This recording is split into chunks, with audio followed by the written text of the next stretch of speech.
Imagine staring down an alien debt collector, and he's threatening to lay eggs in your brain for gambling debts. Yeah, not exactly your typical Tuesday morning. Not at all. Then picture yourself, right? You think you're a liar, a cheat, a coward. Yeah. And suddenly you're the sheriff of this peaceful little town. Just completely by accident. And then, bam, grotesque bandits show up. Oh, and did we mention the zombie apocalypse on a space station you just survived? It's quite the sequence of events. It really is. That's just a taste of the wild ride we're diving into today. We're exploring the unexpected saga of Cole, a character who's absolutely convinced he's no hero. Yeah, he tells everyone that. Constantly. But his journey through this really bizarre galaxy, it just keeps challenging that idea, you know? It's like purpose finds him, even when he's actively trying to run away from it. Exactly. It's a fascinating look at that. And our mission today really is to unpack all of that. We're pulling these incredible insights from Michael Rubens, the Sheriff of Yrnameer. Which is just such a rich source. Yeah. So many weird twists and turns. Totally. We want to see how heroism, how self-discovery can pop up in the most unlikely situations. Get ready for some real aha moments about just how weird and wonderful a fictional universe can be. Let's dig in. Okay, so the story kicks off with Cole at what you might call absolute rock bottom. Like literally rock bottom. He's dangling upside down. Held by this creature, Kenneth. Now, Yeah. Kenneth, get this, he has this really cultured, soothing voice. Apparently, he's done voiceover work. Yeah, for something called X-Hats Poog Sticks, whatever those are. Some kind of like chewy alien snack, I guess. Right, but the voice totally clashes with how he looks, Yeah. which is terrifying. Oh, yeah. Multiple eyeballs on stalks, complex mouth parts. And the ovipositor hovering, threatening the whole brain egg thing. He's there for a gambling debt owed to this figure called Karg, and Kenneth means business. Even ate Cole's big gun. Just Yeah. gone. It's quite the introduction, and what's really striking is how fast Cole's personal problem, this, debt collector nightmare, escalates into something huge, a galactic catastrophe almost. He thinks he's maybe got a second to breathe. Nope. And bam, he's on the success. SAT space station, and it's in total meltdown. A breakdown in order. This isn't just like a small problem. It's a firefight.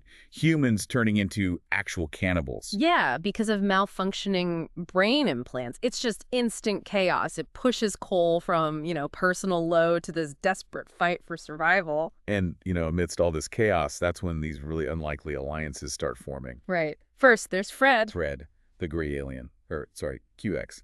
Yeah, good luck pronouncing that. He insists, though. He's, super meticulous, hardworking, totally disgusted by his gambling buddies. And his auto-translator. It's gold, singing Chipmunk's mustard root plant. What even is that? Who knows? But it gives you a feel for the alien absurdity of it all, and it's Fred who kind of accidentally kicks things off. How so? He hacks the station's main computer, trying to send a distress signal. And that hack, it inadvertently brings Peter the Pewter to life. Peter the Pewter starts out tiny, right? Like a sugar cube. Exactly, just a little lump of circuitry. And then, boom, sentience. And what's fascinating is how fast he evolves. From liking colored pebbles and string. To being this real people pewter. He can link with other bots. He remembers things he supposedly erased. It makes you wonder, doesn't it? Can consciousness just emerge like that? In chaos from tech? It's a really interesting question the book raises, especially outside of, normal biology. So the urgency is just cranked up to 11. Kenneth is still after Cole. The station is literally falling apart. Having a fireball, yeah. And they find this ship, the Benedict 80, belongs to some adventurer named Teg. Yeah, Teg. He becomes important later, but right now the ship is just salvation. Absolutely. The mission is clear.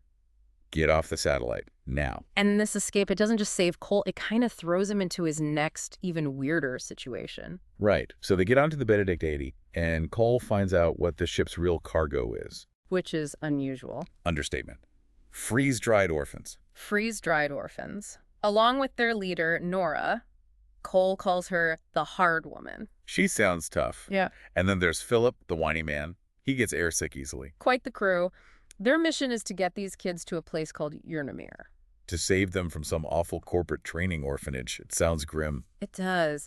So this mismatched group is suddenly thrown together, heading for Yrnameer. And you have to ask, right, what is Yrnameer? What kind of place are they heading to? Well, The book paints it as this really peaceful, idyllic valley village, almost like a paradise. Its gate doesn't even have a door, just a sign. Yeah, a welcoming sign. Sort of suggests things are different here. It's a community of galactic refugees, all drawn by this ideal of peace, creativity. Lots of artists, craftsmen, musicians, philosophers. Exactly, overflowing with them. But, and this is the crucial part, the dangerous part, it's critically lacking anyone who could stand down a rancid, murderous horde of bandits.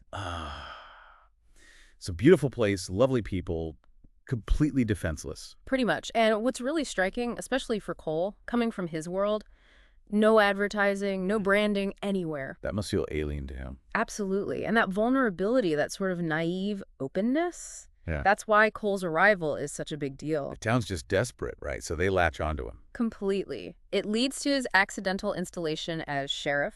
He protests, obviously, tells him he's a liar, a cheat, a coward. But they don't care. Or they don't believe him. They're just so relieved anyone has shown up. Mayor Kimber leads the charge, celebrating him as their savior. And Joshua, The young guy who found Cole in the alley. yeah, he's particularly admiring. It kind of solidifies Cole's new, very unwanted role. Talk about mistaken identity leading to responsibility. But of course, that peace can't last. Not in this story. Definitely not. The bad men are back. Oh, boy. But fewer of them this time. Thankfully, yes, only 6 left. Yeah. Apparently there were some incidents. Something about a bioweapon. A bad reaction to uncooked oni fruit, which is apparently like poison if you're Tacnian. Good grief. And some good old-fashioned internal squabbles. Reduce their numbers a bit. So who's leading this charming group now? A creature named Runk, described as vicious, only 12 inches tall. 12 inch. Yeah, tiny. But he's carried everywhere on the massive shoulder of his bodyguard, Altum. Okay, that's quite an image. And they But want Yrnameer's food. They're coming to take it. right when things seemed almost stable. But this leads to one of the weirdest bits, doesn't it? The poetry. Oh, absolutely. This is where things get really interesting and strange. One of the bad men, Yuguba, he's a Yoin. And Yoyins love poetry. They have this intense cultural reverence for it. So Cole, totally improvising under threat. Delivers a poem. Cole. Well, sort of. Here's the clever part. The words are actually fed to him by Fred. Fred the Grey. Yeah. With the bad translator. The very same. Fred, despite the singing chipmunks, actually understands Yoin culture. And apparently Yoin have this bizarre affinity for gray speech patterns. Not kidding. So Fred feeds him lines, Cole recites them, and Yuguba is impressed. That's amazing. It really shows how knowing something about another culture, even something weird like that, can be a tool, right? Exactly. A shield, maybe even a weapon in a crisis. Cultural understanding is self-defense. Wild. Okay, so things are already complicated. Then who shows up? Guess who? Kenneth? No. The debt collector. With the ovipositor. Back again, but he's not there to immediately grab Cole. Oh no, he has a much more twisted game in mind. What is it this time? He orchestrates this bizarre form of debt repayment. Cole has to win the heart of MaryAnn. MaryAnn. Cole's long-lost love. She's in Yrnameer. She is. She's a local journalist there.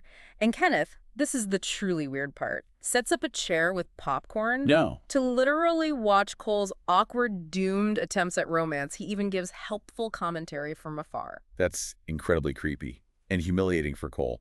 How does MaryAnn react? Well, she's smart, perceptive. She sees right through it. Cole's attempts are obviously forced, awkward. She's put off, understandably. What a mess. Public, painful, and just deeply strange. It sums up Cole's luck, really. Meanwhile, the town has to prepare for Runk. Right, the bandits are still coming. So under Cole's reluctant guidance, they start building defenses. They do. The peaceful town starts digging pits with sharpened stakes, building fences, foxholes. On makeshift stuff. Totally. And Peter the Pewter gets involved. Despite his clumsy giggling and tendency to dig enormous holes in the wrong places. He mistook something for a sandbag. Apparently. Some odd life form. But he's trying. The whole mood is this mix of, like, amateur hour enthusiasm and sheer dread. These people are not fighters. They're artists and philosophers. Now they're digging spike pits. Exactly. Pushed way out of their comfort zone. Okay, then comes the moment that looks really bad for Cole. The betrayal. Yeah, this is a major turning point. Cole meets with Runk. Secretly. And he seems to just sell out the town, tells Runk all their defensive plans. He does, in exchange for an Artemis coil, which is, a crucial part he needs for the ship's engine to escape. Something he desperately wants, and Joshua sees this. the kid who admired him. Yeah, Joshua secretly followed him. He's devastated. He thinks this confirms Cole is exactly the cynical cheat he claims to be. Oh, that's heartbreaking. Joshua even says something like, never trust a word he says. Yeah, exactly. It's a really painful moment. Seems like Cole's true colors are showing. But it's not what it looks like, is it? Not at all. This is the ultimate con, but not in the way Joshua thinks. It's actually a meticulously planned trap. Explain. Cole buried the ship's powerful fuel cells out in a specific field. His plan is to lure Runk's men onto that exact spot. And then detonate the cells using the ship's engines. Exactly. His betrayal was actually a setup for an act of, well, selfless sacrifice to wipe out the bandits and save the town. Wow. That's incredibly risky. And clever. Very. But he only reveals the real plan to MaryAnn, Nora, and Joshua at the very last second, as Runk's forces are practically on top of them. Which raises that question, doesn't it? Yeah. Does heroism have to be transparent? Or can it be hidden like that, if the goal is good? It's a deep question. His methods are deceptive, but his goal is heroic. So the climax arrives. It's literally explosive. It really is. Cole makes his move, triggers the detonation, activates those fuel cells. And just before those goodbyes. Yeah, really personal, intense moments. A final, heartfelt kiss with MaryAnn. And one for Nora, too, just to be fair. He actually says that, Yeah. and then shakes Joshua's hand, and then he's just seemingly engulfed by the blast. A powerful, self-sacrificing moment. Looks like the end for Cole. It absolutely looks like the end, Yeah. but the story pulls another twist. There's more. After that explosion. Oh, yeah. Kenneth shows up again. Of course he does. For Cole's body. Or Not for Cole. He's there to collect Runk. collect Runk. How? Oh, no. Don't tell me. Yep, by laying eggs in his head. That's Kenneth's method. Okay, so Runk is dealt with. And then Peter the Pewter has this astonishing moment. He remembers something. What does he remember? He liked pebbles and strain. He remembers he hid a priceless neutron star diamond inside his own body. What inside Peter? How? Why? Who knows? But he did, and Kenneth sees it. So that's what Kenneth was really after. The diamond for Karg. It seems so. The diamond was the real prize all along. Kenneth takes it, satisfied, and Cole's fate. He just leaves it to chance. Unbelievable. The layers to this. It's dizzying, right? Pulls back the curtain on everyone's real motivations. So what is Cole's fate?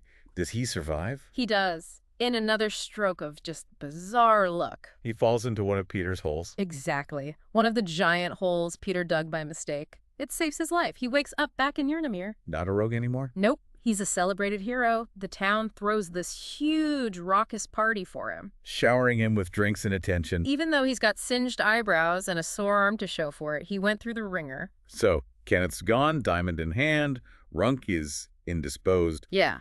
What about MaryAnn? Cole saved the town, maybe now. Well, here's the final, maybe biggest irony. Oh no, what? MaryAnn, Cole's long-sought love, the reason for Kenneth's weird scheme, she decides to leave Yrnameer. Okay. With who? With Teg. Teg, the adventurer whose ship Cole stole, whose identity he kind of hijacked. The very same. Cole's grand gesture, everything he did, inadvertently pushes her towards the guy he was pretending to be. Wow. That's profoundly ironic. Destiny has a weird sense of humor in this galaxy. Doesn't it just? It underscores how unpredictable things are. So, despite losing MaryAnn like that, Cole stays. He does. He fully embraces the role. Sheriff Cole of Yrnameer. He's committed now, even to the weirder parts of the job. Oh, yeah. Like wrestling Ed the Henny. Who wants to throw a 500-pound something? Exactly. Mundane, absurd, dangerous he's in. His journey from cynical rogue to town protector, it feels complete. Even though he still jokes about being back. Yeah, he maintains that persona, that contradiction. But his actions, especially the plan to sacrifice himself for Yrnameer, they speak louder. It shows this profound shift. So that really leaves us, and you listening, with this big question, doesn't it? What is true heroism? Is it about being perfect, doing grand, flawless things, or can you find it in the messy, complicated, surprising journey of someone who's fundamentally flawed? But who, when it really matters, when they're pushed, chooses to protect the people who believed in him, even accidentally? It's a lot to think about. What a journey it's been, though, seriously. From that desperate gamble with Kenneth to unlikely heroism, through brain-eating zombies, poetry-loving bandits, accidental AI. You've seen how this character, Cole, who starts out just looking out for number one, Totally self-preservation mode. finds purpose, finds these incredibly bizarre allies, maybe even finds a different kind of love in the most unexpected corners of the galaxy. Yeah, this deep dive into the Sheriff of Yrnameer, it really shows that courage. It isn't always loud. It isn't always obvious. Sometimes it's quiet, a quiet commitment, or a really clever trick. Or just a desperate act of blowing yourself up to save everyone else. Right, or even just an unintended consequence of trying to survive. Yeah. And the story really hits home how these unexpected alliances, Fred, Peter, even Nora, No matter how strange they seem. can completely change everything, for one person or for a whole town. So here's our final thought for you to chew on, maybe like a pook stick. What hidden potential, what surprising strengths might be lurking inside you? Just waiting for the right moment. Or maybe the absolute wrong, most desperate predicament to suddenly reveal itself.